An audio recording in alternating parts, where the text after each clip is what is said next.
बिस्मिल्लाहिर्रहमानिर्रहीम। सबसे पहले तो मैं समझ रहा था कि नदीम कुरैशी साहब शुक्रिया अदा करेंगे कि इनकी जो एमपीए की सीट है वो कुछ और महीनों के लिए बच गई है और अंदर से ये खुशियां मना रहे हैं। नहीं, वो हंस भी रहे हैं, उनकी हंसी बता रही है कि थैंक यू। नहीं, वरना देखें, अभी इनको बड़ी मुश्किल से 4 साल बाद इनको फंड मिले थे कि ये डेवलपमेंट कराएं, अपने हल्के में कोसते रहे, ख्वाहिशमंद थे कि कोई पैसे मिले। फाइनली जब मिल गए तो इमरान खान साहब ने जो है वो पानी फेर दिया इनकी उम्मीदों के ऊपर, तो जिसको हमने बचा लिया। अब आपने कहा हम तो ये कहते थे लेकिन किया ये। देखें, हम तैयार हैं इलेक्शन के लिए और बिल्कुल अगर ये अमल इसका अगर नतीजा यही हुआ कि इलेक्शन होने तो हम वेलकम करेंगे।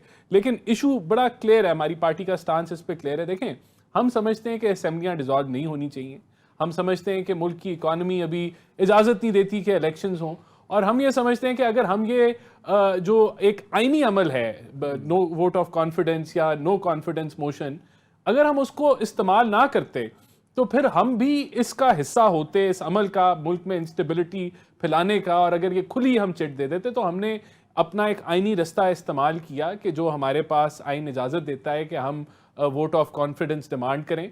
और अगर इससे इसका नतीजा एंड में यही निकलता है कि ये फेल हो जाता है और नहीं होता और इलेक्शंस की तरफ जाएगा तो फी सबील अल्लाह। लेकिन अगर हम इसमें कामयाब हो गए कि गवर्नमेंट हम अपनी बना लें या जो अभी जिस तरह मामला अनफोल्ड करते हैं तो वो एक सोल्यूशन वो जो है वो हम समझते हैं कि ये बेहतर होगा इलेक्शन से। तो एक तो ये तय होगी बात। अच्छा, एक चीज़ और बता दूं, you belong from Faisalabad as well, आपकी सारी जो खानदानी पॉलिटिक्स है उसमें पंजाब का एक बड़ा असर अमल दरामद रहा है सर। ये जो आपने वोट ऑफ कॉन्फिडेंस की बात गवर्नर साहब ने की, of course Noon league is on board, Noon league के कहने पे सब हुआ है, तो क्या आप इसको काउंटर कर पाएंगे? परवेज इलाही साहब हो सकता है पूरे 186 से ऊपर नंबर ले लें और उनके पास हैं 180 पीटीआई के, 10 काफ लीग के, तो ऑलरेडी उनके पास नंबर्स हैं सर। देखें, अगर ये काउंटर कर जाएंगे परवेज इलाही साहब तो फिर ठीक है, फिर डिसॉल्व हो जाएगी असेंबली और इलेक्शन हो जाएगी। लेकिन मुझे लगता नहीं है। उसकी वजह ये है, वजह नंबर 1, देखें, एक तो परवेज इलाही साहब खुद कह चुके हैं कि 90% जो हैं इनके अपने चीफ मिनिस्टर हैं ना, अभी नदीम कुरैशी साहब के आज वो चीफ मिनिस्टर हैं, उनके अपने अल्फाज हैं कि 90% लोग इसके हामी नहीं हैं कि असेंबलियां तहलील की जाए। नंबर 1। नंबर 2, आपस में इनके जो इख्तलाफात चल रहे हैं वो सारे मामला, तो मैं समझता हूं कि ये खुद भी सारे चाहते हैं। और जो इसलिए मैंने स्टार्ट भी प्रोग्राम का इसीलिए लिया कि नदीम साहब खुद भी अंदर से खुश होंगे कि यार ये हम अभी फाइनली हमें ये फंड आए थे तो ये मामलात आगे चलेंगे। तो मैं समझता हूं अभी गेम बाकी है। ये कोई पंजाब असेंबली जो है वो तहलील होने नहीं जा रही। इनका ये प्रोपोगंडा है कि इस 8 माह के अंदर पीएमएलएन ने तबाही मचा दी और पहले मईशत बहुत अच्छी जा रही थी। तो देखें, हमें इसके लिए मईशत को थोड़ा सा समझना होगा। 4 साल में इन्होंने पाकिस्तान की तारीख के सबसे ज़्यादा कर्जे लिए, इस सबसे ज़्यादा फिस्कल डेफिसिट्स किए। इस मुल्क के अंदर जो रिफॉर्म्स लानी थी वो कोई रिफॉर्म्स नहीं आई। पावर सेक्टर का जो खसारा था वो 1100 अरब से 2500 अरब पे चला गया। तो आप आज भी आप उधार लेके आप जो है वो बिजली महंगी ना करें, आप उधार लेके पेट्रोल महंगा ना करें, मुल्क को खोखला कर दें और फिर कहें कि हमारे वक्त में तो हालात बड़े बेहतर थे। ये दुरुस्त नहीं है। आज क्या हमें शौक था कि हम बिजली के रेट महंगे करें? हमें शौक था, हमें कोई खुशी मिली, हमें वोटर ने क्या जो कुरैशी साहब कह रहे हैं कि that decision was for the good faith of economy. IMF program से निकल जाना उस वक्त जब फरवरी में जो निकले खान साहब, ये सही कह रहे हैं? देखें, गुड फेथ में कैसे था? आपके रिजर्व स्टेट बैंक के 10 अरब डॉलर पे खड़े थे, 20 अरब डॉलर पे खड़े थे अगस्त 2021 में। हेल्दी सिचुएशन थी। आपने आईएमएफ प्रोग्राम को मार्च 2021 से आपका रिव्यू पेंडिंग चल रहा था। आपने जो बजट दिया वो एक्सपेंशनरी बजट था, उसके ऊपर आपने मिनी बजट दिया। आपने मिनी बजट क्यों दिया 400 अरब का या पता नहीं 600 अरब का जनवरी में? क्योंकि आपको जरूरत थी मुल्क को जो है ऑन ट्रैक लाने के, और साथ ही आप जो है वो एमनेस्टी स्कीम आपने दे दी। आपने साथ ही जो है वो पेट्रोल सस्ता कर दिया। पाकिस्तान की तारीख में पहली दफा हुकूमत जेब से सब्सिडी दे रही थी और आपका यानी कि सऊदिया के बराबर आप रेट पे पेट्रोल ले आए थे।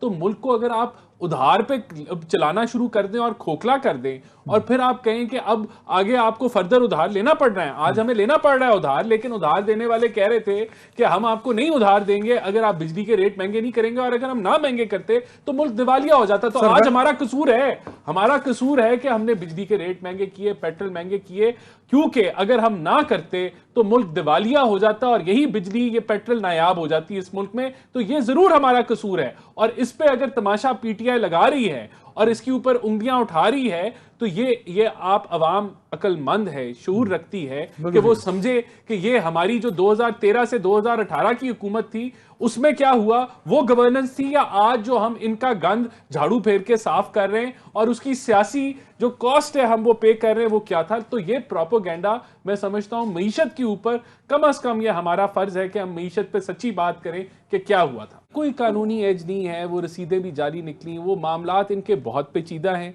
इमरान खान साहब को शक है कि वो नाअहल होने जा रहे हैं, शक ठीक है, क्योंकि उनकी हरकत ऐसी हैं कि वो पकड़े गए हैं, रंगे हाथों पकड़े गए हैं, foreign funding, Toshakhana, serious cases हैं।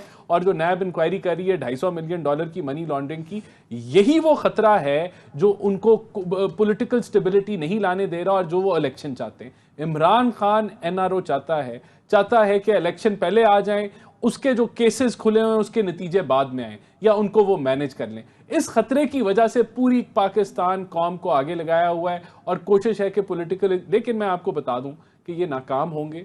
ये जो इनकी जो चालें हैं पंजाब के अंदर, ये भी नाकाम होगी, कोई इलेक्शन नहीं होने जा रहा। और अगर ये हो जाते हैं कामयाब तो एक कमेंट और कीजिएगा। पिछले एक हफ्ते 15-20 2 हफ्तों में बहुत खबरें आई और नैब और बाकी सब लोग प्रेस रिलीज दे थक गए कि आपकी पार्टी और पीपल्स पार्टी को हर तरफ से बरियत हुई, उनको बाइज्जत बरी किया गया, रिलीफ मिला। तो तकरीबन को 80% केसेस से तो आप लोगों ने अपने आप को रिलीफ दिया। आपने 8 महीनों में अपने आप को तो रिलीफ दिया, आवाम को रिलीफ नहीं दिया सर। नहीं, देखें, सबसे आवाम को रिलीफ देने की बात देखिए अदनान, ये अब ये कहते हैं टेक्निकल बात है। मैं आपको अगर बताऊं कि यही नैब के काले कानून अगर हम जारी रखते, हम पूरी पीटीआई को अंदर कर देते एसेट बियॉन्ड मीन्स के ऊपर, पूरी क़यादत को 6-6 महीने के लिए अंदर कर देते, 2-2 साल के लिए अंदर कर देते, बगैर सिर्फ यही कहना था इंक्वायरी हो रही है। इंक्वायरी का बहाना जिस तरह करके इन्होंने हमें अंदर किया, हमने कर दिया। हमने नैब को जो है वो एक पॉलिटिकल आला बनाने से रोका है, पॉलिटिकल विक्टिमाइजेशन से रोका है। हमारे पे तो 4 साल इन्होंने पूरी तोपें चलाई, कुछ साबित नहीं कर सके। हमने ये क्रेडिट आप हमें देंगे, जिसको कहते हैं ना NRO 1 NRO 2, ये क्रेडिट है हमारा कि हमने उस काले कानून को इस्तेमाल नहीं किया इनके खिलाफ। हम कर सकते थे, हम पूरी क़यादत को अंदर कर सकते थे, हमें कोई केस बनाने की भी जरूरत नहीं थी।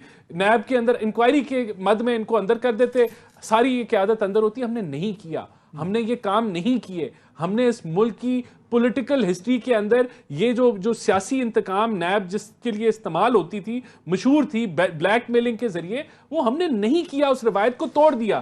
तो ये क्रेडिट जहां इनको हमें देना चाहिए, ये तमाशा लगा रहे हैं कि NRO 1 NRO 2 NRO इनको चाहिए।